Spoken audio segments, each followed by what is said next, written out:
Okay.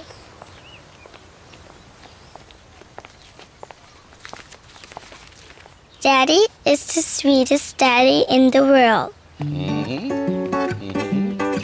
Konon katanya, cinta pertama seorang anak perempuan adalah ayahnya. Tapi bagaimana kalau cinta pertama itu bukan pelindung, melainkan penjara? Bukan cahaya, melainkan kegelapan yang mengurung. Dan begitulah kisah Elisabeth Fritzl dimulai. Tahun 1984, Austria, Elisabeth Fritzl, gadis 18 tahun menghilang. Tetangganya bingung, ibunya putus asa. Ayahnya Joseph Fritzl berkata Elisabeth kabur. Ia bahkan menunjukkan surat palsu yang membuat semua orang percaya bahwa Elisabeth telah pergi dari rumah. Yang tak mereka tahu, Elisabeth ada di bawah tanah, terkunci di balik pintu baja yang hanya bisa dibuka ayahnya.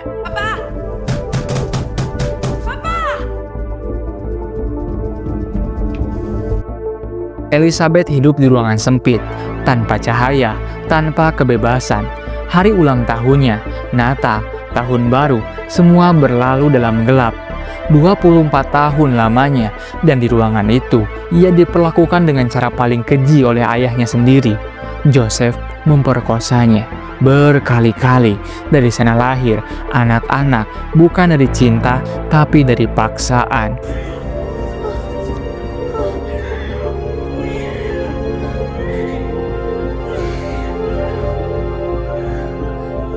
Selama 24 tahun dikurung, Elisabeth melahirkan 7 bayi, 3 anak, Lisa, Monica, dan Alexander dibawa ke atas oleh Joseph. Ditinggalkan di depan pintu rumah, seolah-olah Elisabeth menitipkan bayi, dan istrinya tanpa tahu kebenaran merawat mereka sebagai anak adopsi.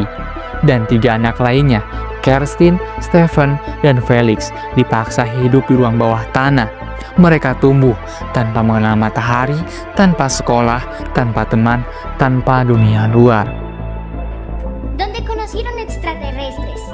A pesar de que a veces peleaban, fueron muy felices. El príncipe encantador de su madre todavía. Dan satu bayi laki-laki, Michael, ia lahir sakit.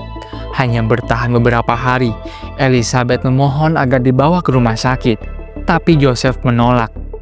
Bayi itu meninggal di pelukan ibunya, dan jasadnya dibuang begitu saja ke tungku oleh ayahnya.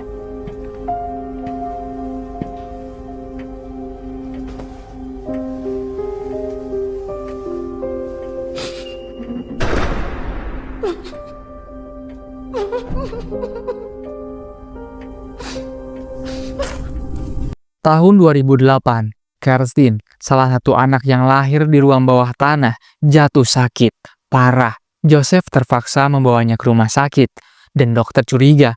Polisi pun turun tangan, dan kebohongan selama 24 tahun pun runtuh.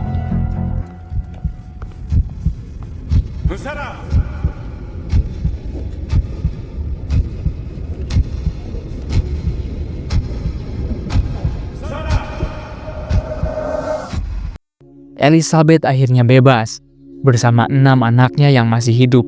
Kisah ini membuktikan satu hal, bahwa monster kadang bukan orang asing di jalanan.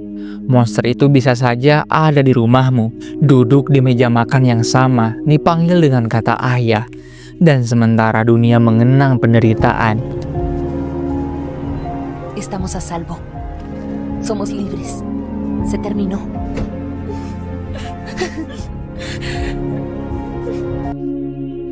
Istrinya bernama Rosemary, wanita yang membesarkan 3 anak, tanpa tahu bahwa itu cucunya sendiri. Wanita yang tidur sekamar dengan monster selama 24 tahun, dan disinilah kebingungan terbesar muncul. Apakah benar ia tidak tahu apa-apa? Apakah mungkin seorang ibu sama sekali tak merasakan ada yang salah? Bagaimana bisa seorang istri selama 2 dekade lebih tidak pernah tahu bahwa tepat di bawah rumahnya ada neraka yang dibangun oleh suaminya sendiri?